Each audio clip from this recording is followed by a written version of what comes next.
My ex and I share 3 children, all tweens. Our marriage broke down bitterly more than 8 years ago. He'd fallen for someone else. She was someone who treated me like crap for months for what was then an unknown reason to me, but either they were having an emotional or physical affair, but something was brewing between them. She took out her anger at the fact he was married to me, and when he was finally honest and open with me, he allowed her to come into the home we had shared to tell me she was going to be my kid's mom and she would take my life over. So things were not good for a long time, and I'd never forgiven him for how all of that was handled, especially when I had a tough time after the birth of our youngest. Fast forward 18 months and they're married and she's pregnant. Ex is having a hard time getting our kids excited and happy and attempts to get me to play happy family with them for the sake of the kids. I told him the only positive thing I could do was say nothing because I would not play friends or like a caring family member for them or their baby. When his daughter was born, the mom bailed. Apparently she didn't want kids, just him, but realized he would never love her more than the kids. She was gone a little less than 6 months later. He wanted me to get involved with his daughter when he found out. He told me his ex wasn't coming back and he had 3 kids with 2 parents and 1 with just him. I told him I would never be that little girl's mother. Over the years, I've attempted to get used to this little girl. She's innocent and my children's half-sister. I'm not playing a familial role, but I'm friendly and interact with her occasionally. Mostly, I try to make things easier for my kids. Ex tried to remarry again, but his daughter wanted a mother and the second woman didn't want to be one, so poor girl had a chaotic life. Ex has been suffering from some health problems for several years now. He's due to have a pretty big surgery to try and help. But he has nobody who can care for his daughter while he's off his feet. He asked me. While also asking me, he wanted to request that I be willing to become her guardian if something were to happen to him. This is where more hard lines were drawn and I said no. He begged me and I told him I didn't want to raise his child or to look after her or spend that amount of time with her.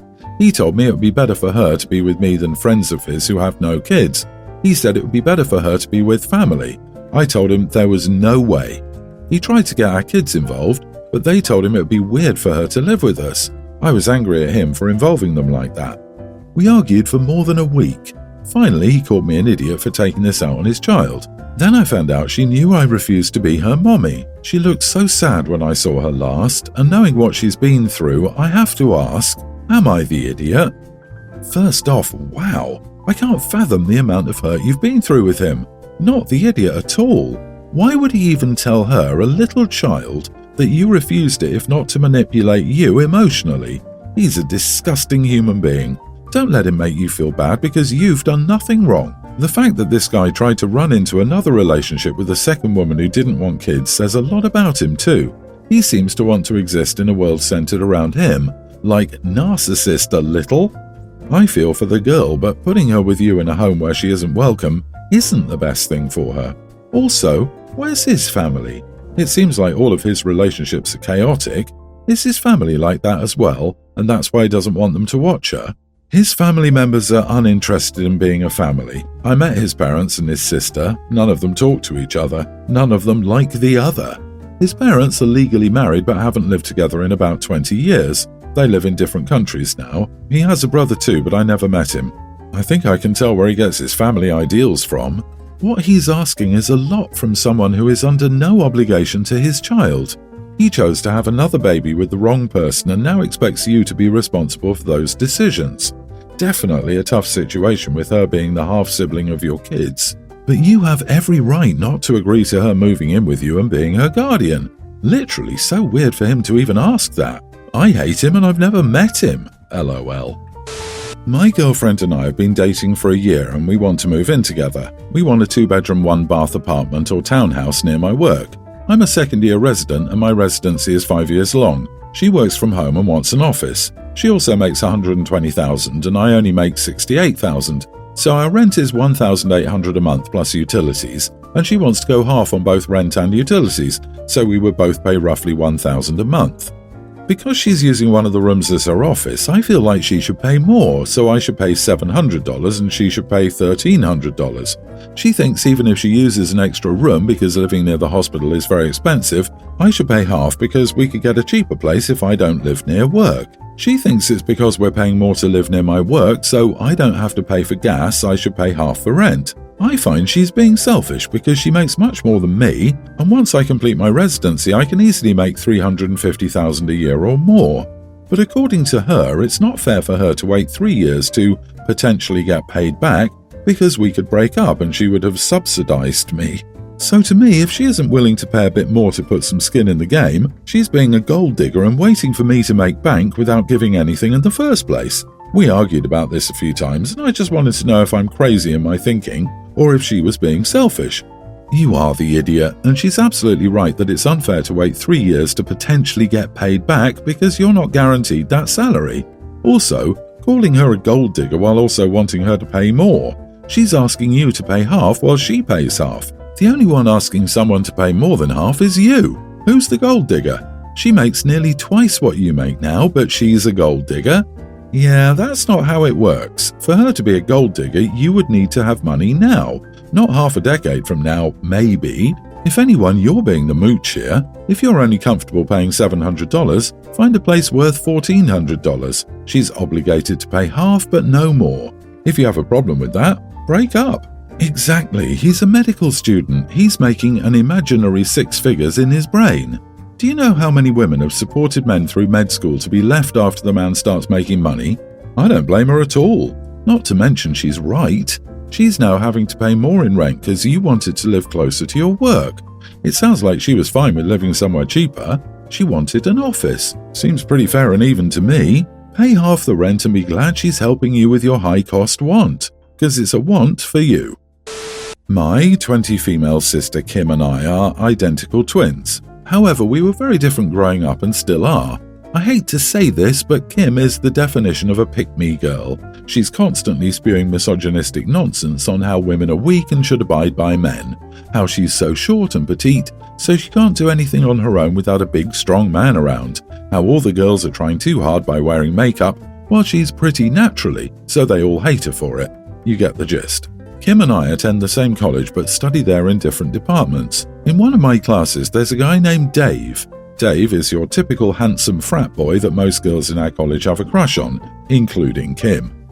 Over the summer, I started working in a small coffee shop near campus to earn some extra cash. During that time, Dave became a frequent customer there and was pretty friendly toward me since he recognized me from class. After a while, he admitted that he was attracted to me and asked me out so we could get to know each other. Knowing that Kim liked him, I decided to reject Dave and instead offered to set him up with her. We are identical, so if he asked me out based on attraction, it really shouldn't matter. Dave agreed and I gave him my sister's number. I knew they met up for a date during the weekend, but I didn't have the time to ask him how it went since I was sick. Today, during my shift, Dave approached me and asked if I could return to Kim the lip gloss she left in his car since he knew the brand was expensive. I asked him why he didn't return it to her himself and he said that he didn't want to see her after how the date went. I was confused, so I asked him if the date was bad. He explained that they went to a nice restaurant where my sister didn't stop harassing and criticizing the waitress for wearing too much makeup and looking easy. After that fiasco was over, she said some stuff I can only imagine is usually said in an Andrew Tate podcast. Dave, who was apparently raised by a single mother and had 5 sisters, was horrified, so he excused himself to the bathroom, paid for their meal, then mowed Kim some cash for an Uber, and left her at the restaurant alone. I was embarrassed for Kim, but totally understood why Dave walked out on her, so I apologized on her behalf and took the lip gloss with me. I returned it to her 2 hours ago and she didn't stop complaining about how awful Dave was, how he wasn't a real man since real men usually like when she brings up how women are inferior to them. At some point, I just cut her off and told her that she had a chance of a nice date with a guy she liked, but ruined it all because she couldn't stop being a misogynistic pick-me, even for 1 second. I'm now back at my apartment and Kim hasn't stopped texting me demanding I apologize, but I don't feel like it. Am I the idiot? Not the idiot. Good on Dave. Maybe you should give him a shot, lol. Remember, you may be identical twins, but it doesn't mean you have the same brain. Give Dave a chance. I'm joining the Dave craze. Seriously, OP, you should. Dave seems like a perfect guy and he's polite to the point where he still wanted your awful sister to have her lip gloss back. She most probably left it in his car to get a second chance to speak with him. I would have thrown it out and called it a day. Instead, get dinner with Dave. Not at the same place though. The waitstaff has probably banned your sister in their minds. I think I'd probably have to do some dramatic haircut, dye job combo, so I couldn't be mistaken for her if it was me. Geez, your sister is allowed to have outdated and toxic beliefs, but she needs to realize that in the year of Our Lady Dolly Parton, many people aren't going to agree with those things. You told her the truth. You can't control how she responds to the truth. I wouldn't apologize, but this is your life and she's your twin. If you decide to keep peace and work out an apology, then that's your choice. But I believe in calling out stupidity and bigotry when possible and wouldn't back down. I hope this knocks her down a few pegs and brings her into the real world for your sake and hers. But for a side note, why did you set them up?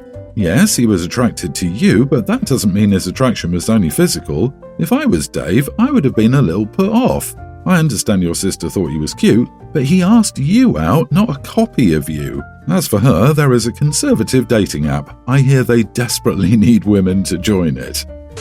My 27 female fiancé 31 is short. His height has always been a source of insecurity for him and he takes other people's comments too seriously. With our wedding approaching, he asked if I consider wearing flat shoes at the wedding. I was confused, like very confused.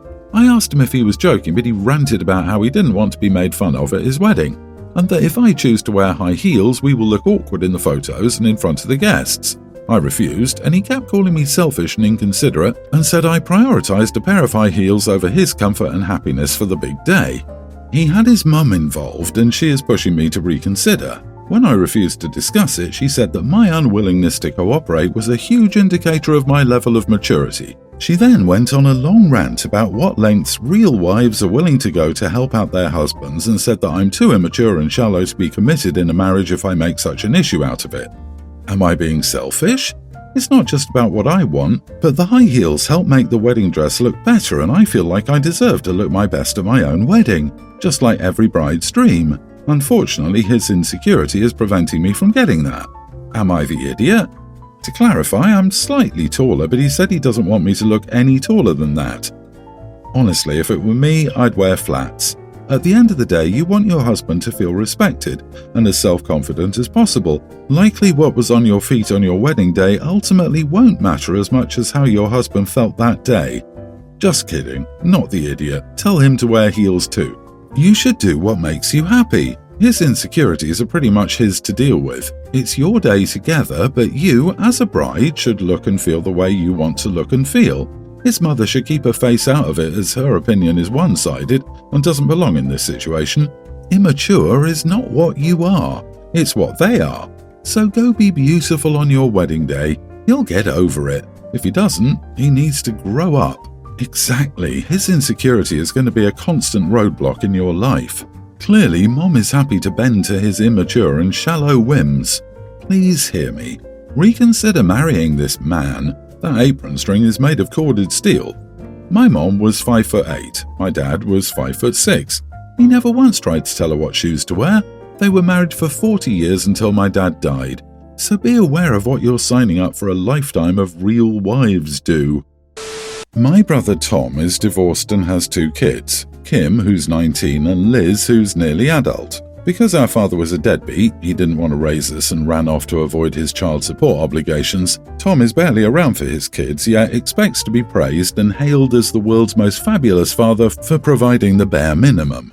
Tom expects his ex-wife Rose to schedule all the kids' events and appointments and constantly remind him of all the kids' events like he's a child himself. Rose will notify Tom weeks before an appointment or event through email and their court-monitored messaging site. Then she'll send a follow-up reminder the week and day before the event, including school events where the school already sends Tom an email.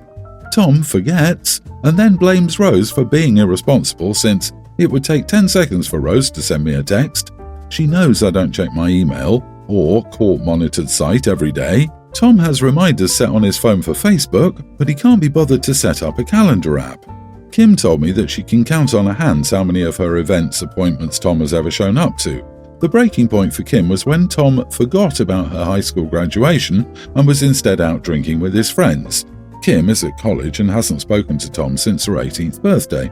Instead of this being a wake-up call for Tom, he again blames Rose and expects to be hailed as the world's greatest father because he financially provides the bare minimum and is still never there for Liz. Tom gets Liz for 10 days a month and Liz says Tom is never even there and she's just stuck house and dog sitting. Liz said that Tom couldn't remember one of her friends or teachers when she pressed him about it. While visiting our mother's house, Tom complained because he hadn't shown up to Liz's driving test where she got her license and blamed Rose again.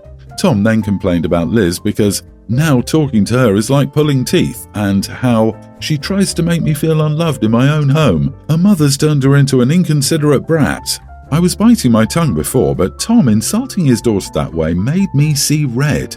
So I snapped that, Tom, you're a pathetic excuse for a father. How can you expect people to praise you when you give us few praises about Kim and Liz as our father did for us? Tom screamed his head off, but I left.